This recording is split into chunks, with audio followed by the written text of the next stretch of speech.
दोस्तों जय भीम। फिर से एक बार आपका स्वागत है। आज मैं आपके सामने शांति व सत्य के प्रेरणा पुंज डॉक्टर अंबेडकर की नामक पुस्तक से, जिसकी लेखिका प्रेमलता लता राघव जी हैं, उस बुक से एक शानदार शीर्षक लेकर आपके सामने रूबरू हूँ, जिसका नाम है छत नहीं मिली।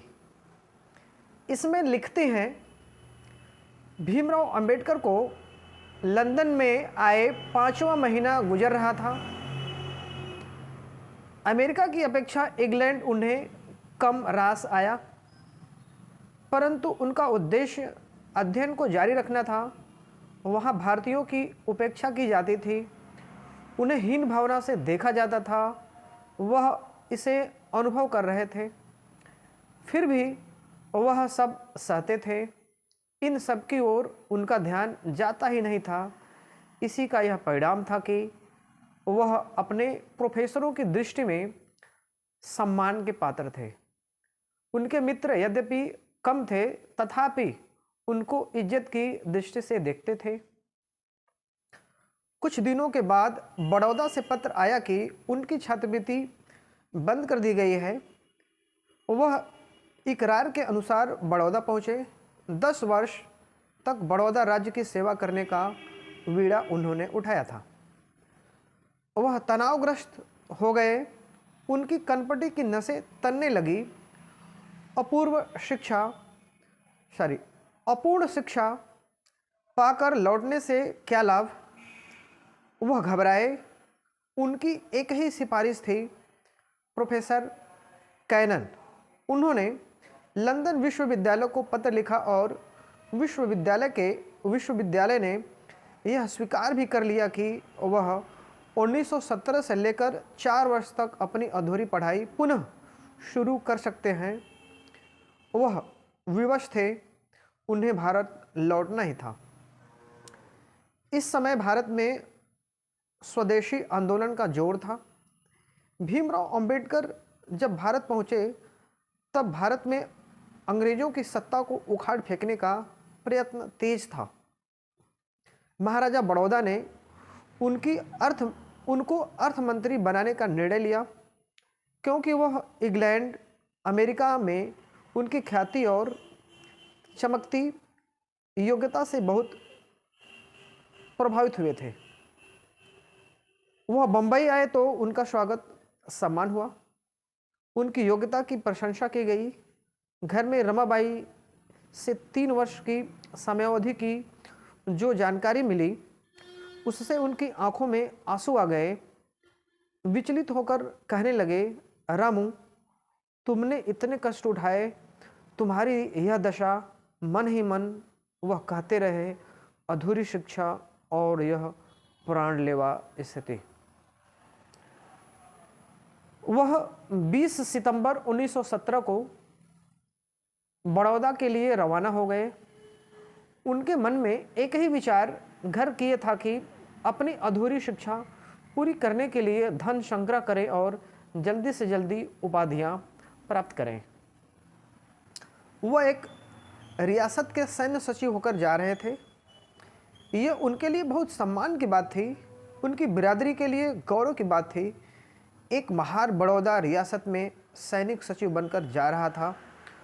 उनके साथ उनके बड़े भाई आनंद राव भी थे। बड़ौदा स्टेशन आ गया। भीमराव अंबेडकर ने चारों ओर देखा। वहाँ उन्हें ऐसा कोई व्यक्ति नज़र नहीं आया जो उन्हें रियासत की ओर से लेने आया हो। वह सचिवालय पहुँचे। हर एक उन्हें देखकर मुंह फेर लेता था। वहाँ उन्हें ऐसा कोई व्यक्ति नज़र नहीं आया जो उन्हें रियासत की ओर से लेने आया हो।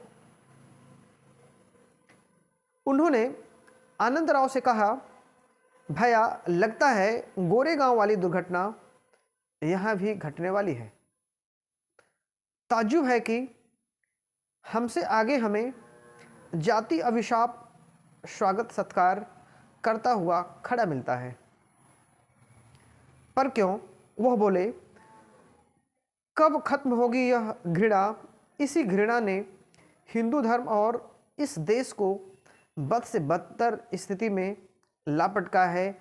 आगे का पता नहीं क्या होगा। वह रियासत के मुख्यमंत्री से मिले। उन्होंने अपनी व्यथा सुनाई, समझाई।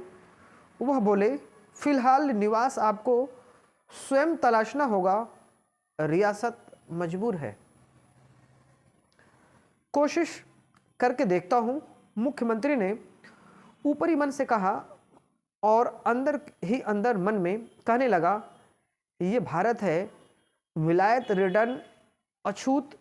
यहाँ इन्हें भी तो सवर्णों की जूतियों के नीचे रखना होगा, जैसे मलबे के नीचे कीड़े मकोड़े।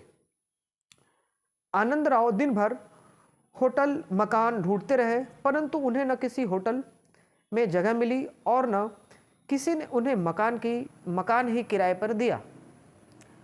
सबने टका सा जवाब दे दिया, यहाँ अछूतों के लिए कोई जगह नहीं है। दिन भर वह खरी खोटी और कटुई बातें सुनते रहे। उनका जी भर आया, इंसान का इतना अपमान, और वह भी उनसे गए बीते इंसानों द्वारा। ओफ! रात को दोनों ने सलाह मशविरा किया। दोनों चिंतित, कोई रास्ता नहीं निकला। भीमराव अंबेडकर को रात भर नींद नहीं आई। वह अमेरिका को याद करते रहे। सुबह कार्यालय में पहुंचे, काम शुरू किया। चपरासी ने फाइलें दूर से फेंकी। अंबेडकर ने कहा, फाइलें मेज पर रखा करो, मैं ब्राह्मण हूं। चपरासी बोला, आप महार, जूती पांव में ही शोभा देती है, न कि सिर पर। एक सचिव बाबू, दो अक्षर अंग्रेजी का पढ़ लिख जाने से कोई अछूत संवर्ण नहीं हो सकता। कान खोलकर सुन लो, यहाँ रहोगे तो न रहने का स्थान मिलेगा, न होटल में भोजन। हम किसी तरह दूर से फाइलें फेंकते रहेंगे। पानी खुद जाकर पीना पड़ेगा। यहाँ सिवाय घृणा और अपमान के अतिरिक्त आपको कुछ नहीं मिलेगा। मेरी सलाह मानो तो सही सलामत जैसे आए हो वैसे ही चुपचाप लौट जाओ, नहीं तो आपकी अपनी जान के भी लाले पड़ सकते हैं। यहाँ आपकी कोई मदद नहीं करने वाला। भीमराव अंबेडकर हताहत हो गए, खून के घूंट पीकर रह गए। वह मुख्यमंत्री से मिले और सारी ज्यादतियाँ बताईं। वह बोले, मिस्टर अंबेडकर, यह आपका जाति मामला है, इसमें मैं आपकी कोई मदद नहीं कर सकता। और निवास के लिए मजबूर हूं। जवाब मिला, मेरा संकेत समझने की कोशिश करो। भूल जाओ कि आप अमेरिका होकर आए हो। यह भारत है।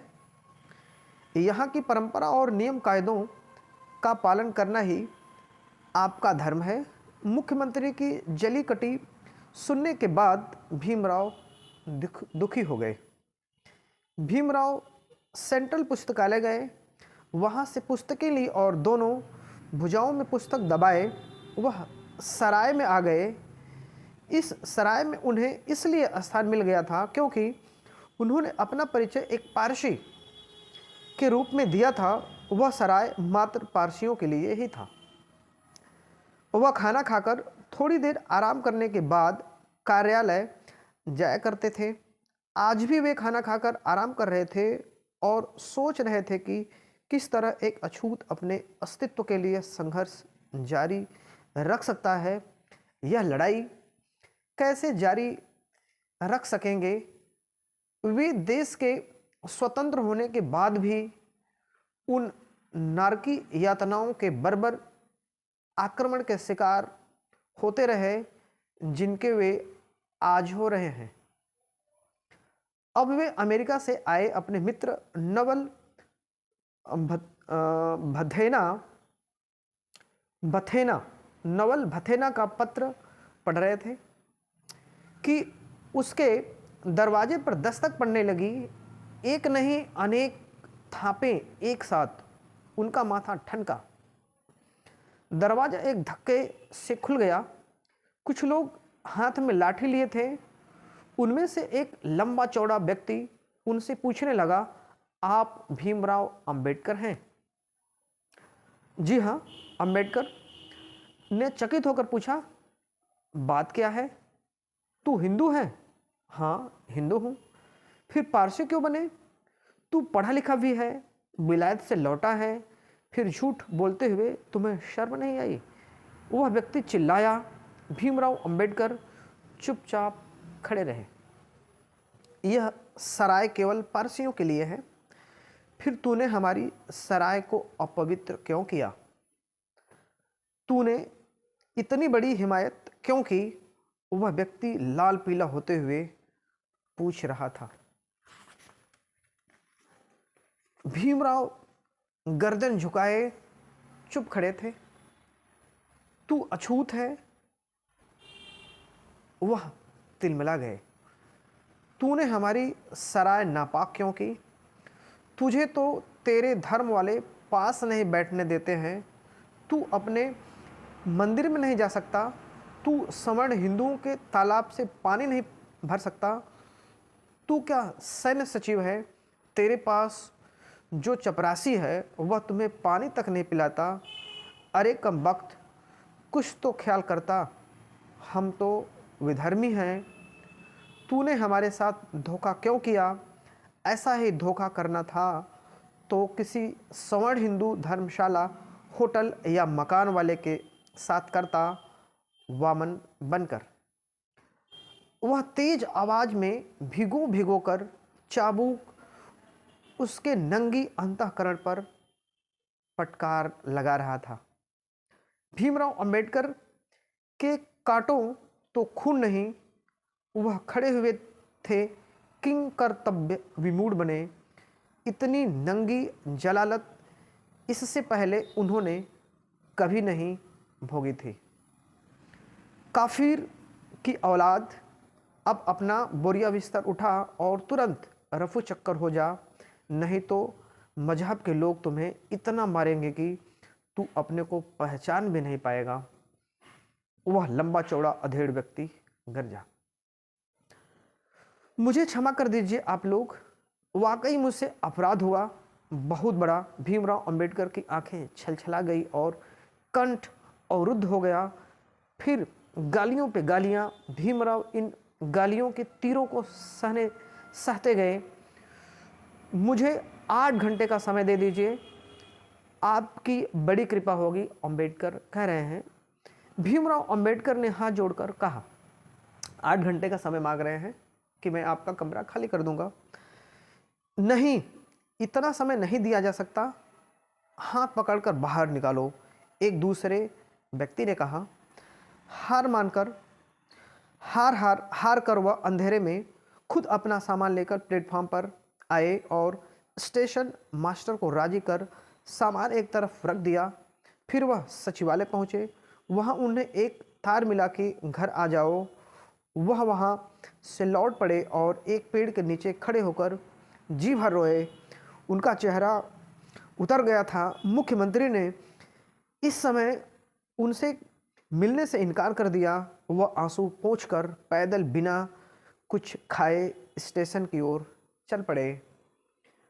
तो आपने इस पुस्तक के माध्यम से देखा कि एक पढ़े लिखे व्यक्ति जो फॉरेन पढ़ के आए हुए हैं, उनके साथ उस समय क्या होता था, सोच के आप खुद अनुभव करिए। मैं खुद लास्ट में मैं खुद भावुक हो गया था इसको पढ़ते हुए। आगे मिलते हैं एक ऐसे ही दिलचस्प, रोचक एक महापुरुष की जीवन गाथा के साथ। तब तक आप इस वीडियो को शेयर, लाइक सब्सक्राइब करते रहें। जय भीम।